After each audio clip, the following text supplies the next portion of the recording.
नमस्कार दोस्तों, आपके अपने यूट्यूब चैनल रेलवे क्लासेस के ऑफिशियल चैनल में आपका स्वागत है। मैं दिलीप राण आपके लिए लेकर आया मेरा 10 मिनट शो में। आज का टॉपिक है हमारा वेद। क्या है मेरा वेद पढ़ने वाले हैं आज। तो वेद से जुड़े जितने फैक्ट और क्वेश्चन बनते हैं वो अपन कवर करने वाले। बाकी इसके पहले पॉलिटी के सभी क्लासेस अपन ले चुके हैं, चाहे वो अनुसूची हो, भाग हो, मौलिक अधिकार, मौलिक डीपीएसपी और महत्वपूर्ण अनुच्छेद वो करवा चुके हैं। अब अपना क्या है, हिस्ट्री वाला टॉपिक चलने वाला है। तो आज का वेद है। आइए कुछ जानकारी, तो इतने एग्जाम क्वालिफाई हूँ।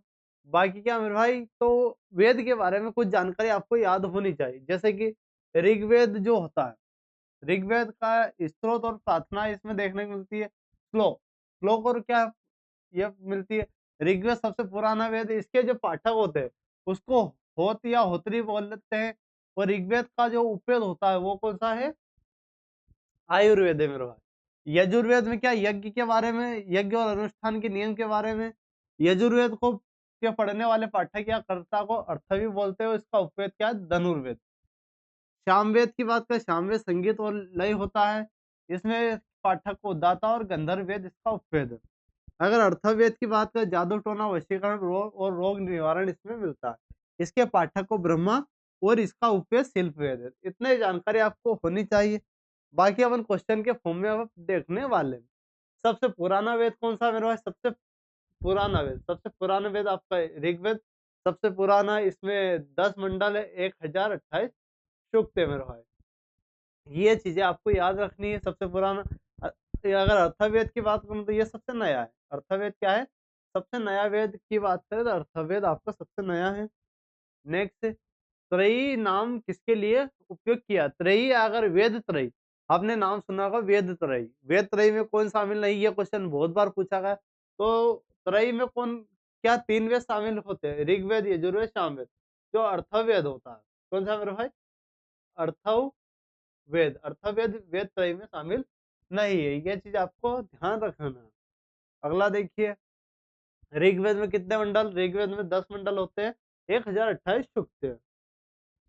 ऋग्वेद का प्रमुख देवता कौन है जिसका सर्वाधिक बार उल्लेख किया गया, तो ऋग्वेद में सबसे ज्यादा उल्लेख किस देवता का किया गया, तो इंद्र, भगवान इंद्र का उल्लेख किया गया। तो ऑप्शन भी आपका करेक्ट हो जाएगा, इंद्रदेव का। अगला क्वेश्चन देखिए, किस वेद में जादुई माया और वशीकरण का वर्णन है। तो कौन से वेद में जादुई माया और वशीकरण का उल्लेख मिलता है हमें, तो कौन से मेरे भाई, वशीकरण अर्थवेद में आपको मिलता है।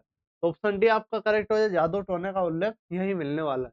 गायत्री मंत्र का उल्लेख किस मंडल में देखने को मिलता है। तो गायत्री मंत्र का उल्लेख मेरे भाई तीसरे मंडल में, तरती मंडल में, तीसरे मंडल में हमें गायत्री मंत्र का उल्लेख देखने को मिलता है। नेक्स्ट देखिए, प्रसिद्ध दसराज युद्ध का वर्णन किस वेद में मिलता है। तो दसराज युद्ध का वर्णन हमें कौन से वेद में देखने को मिलता है, तो ये मेरा भाई ऋग्वेद में देखने को मिलता है। जो दसराज युद्ध है, प्रसिद्ध दसराज युद्ध, आपको ऋग्वेद में इसका वर्णन देखने को मिलता है। भारतीय संगीत का उद्गम किस वेद से माना जाता है। तो भारतीय संगीत का जो उद्गम है हमें कौन से वेद से माना जाता है, तो यहाँ 4 ऑप्शन है हमारे पास। तो संगीत की बात करें, संगीत शास्त्र, संगीत शास्त्र, सामवेद। कौन सा, सामवेद हो जाएगा आपका, संगीत से संबंधित सामवेद। अगला क्वेश्चन, पुरुष सूक्त जिसमें 4 वर्ण ब्राह्मण, क्षत्रिय, वैश्य और शूद्र, ये हमें कौन से मंडल में देखने को मिलेगा, तो 10वें मंडल में देखने को मिलता है। 10वें मंडल में पुरुष सूक्त का उल्लेख मिलता है, जिसमें ब्राह्मण, क्षत्रिय, वैश्य और शूद्र देखने को मिलते हैं। अगला देखिए, किस वेद को कर्मकांडी वेद कहा जाता है, जिसमें यज्ञ के नियम और विधि विधानों का संकलन मिलता है। मतलब क्या है, जिसमें यज्ञ के बारे में कर्म कांड का उल्लेख किसमें मिलता है, तो ये हमें यजुर्वेद में, यस यज्ञ और यस यजुर्वेद। क्या मेरे भाई, आप सस संगीत और श से सामवेद, सस संगीत श से सामवेद, य से यज्ञ और यस है यजुर्वेद। ठीक है मेरा, ये चीज आपको ऐसे भी याद कर सकते हो, कोई लोड नहीं लेना इसका कि कैसे याद करना है। आपको जैसे उचित, तो मैंने बताया कि भाई सस संगीत और स से सामवेद, यस यजुर्वेद और यस यज्ञ। अगला देखिए, ऋग्वेद में किस नदी को नदी तमा सबसे श्रेष्ठ नदी कहा है। तो जो सरस्वती नदी है इसको क्या नदी तमा बोला है, क्या बोला है, जो सरस्वती नदी है इसको नदी तमा बोला गया है। अगला क्वेश्चन देखिए, सत्यमेव जयते किस उपनिषद से लिया गया। सत्यमेव जयते जो है ये किस उपनिषद से लिया, तो मुंडक उपनिषद से लिया। और मेरे भाई ये जो क्वेश्चन लेकर आए एकदम प्रीवियस ईयर पेपर पर आधारित है और आपके एग्जाम में डायरेक्टली इससे क्वेश्चन बनेगा। ठीक है? तो अगला क्वेश्चन देखिए, उपनिषदों की संख्या कितनी है? तो 108 उपनिषदों की संख्या, ऑप्शन बी आपका करेक्ट हो जाएगा 108। अगला देखिए, चारों वेद को क्या कहा जाता है? चारों वेद अगर मिल जाए तो उसको क्या बोलते हैं? संहिता या श्रुति। तो ऑप्शन बी आपका करेक्ट हो जाए, संहिता या श्रुति बोला जाता है। वैदिक काल में अगन्य, अगन्य ना माने जाने योग्य शब्द किसके लिए प्रयोग किया गया है? तो अगन्या को गाय के लिए अगन्या का उपयोग किया गया है। अगला देखिए, कौन सा वेद गद और पद दोनों में लिखा गया है? कौन सा वेद में भाई गद में भी लिखा गया है और पद में भी लिखा गया है? तो आपके सामने 4 ऑप्शन है, चारों में से अगर देखते हैं ये जो यजुर्वेद है, इसको गद में भी लिखा गया है और पद में भी लिखा गया है।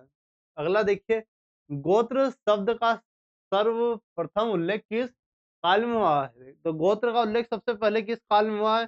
तो उत्तर वैदिक काल में गोत्र का प्रयोग किया गया है। तो ऑप्शन बी आपका करेक्ट हो जाएगा, उत्तर वैदिक काल।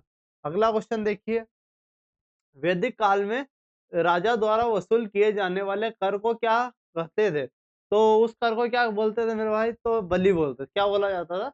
बलि बोला जाता। ऑप्शन सी आपका करेक्ट हो जाएगा। अगला देखिए, यज्ञ संबंधी विधि विधान, यज्ञ, यजुर्वेद, यस यज्ञ, यस है यजुर्वेद मेरे भाई। अगला क्वेश्चन देखिए, किस उपनिषद में यमा और नचिकेता का के संवाद का उल्लेख है? तो कौन से वेद में आपको यमा और नचिकेता का उल्लेख मिलता है? तो कठोपनिषद में। ऑप्शन सी आपका। तो ये क्या क्वेश्चन, जैसे उपनिषद तो 108 है लेकिन 108 नहीं करा है, उसका कारण जो आपकी एग्जाम के लिए ओरिएंटेड है वही करवा रहे हैं। अगला देखिए, वैदिक युग में विदुषी महिला कौन है जिसने कई वैदिक ऋचाओं की रचना की? तो वो किसको बोलते हैं? लोपामुद्रा। क्या बोलते हैं उसको?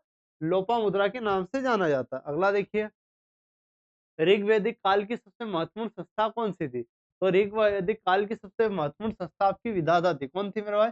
विधाता थी। ऑप्शन सी आपका करेक्ट है। अगला क्वेश्चन देखना, उत्तर वैदिक काल की प्रमुख राजनीतिक संस्था क्या? सभा और समिति। क्या थी? सभा और समिति प्रमुख इसकी थी।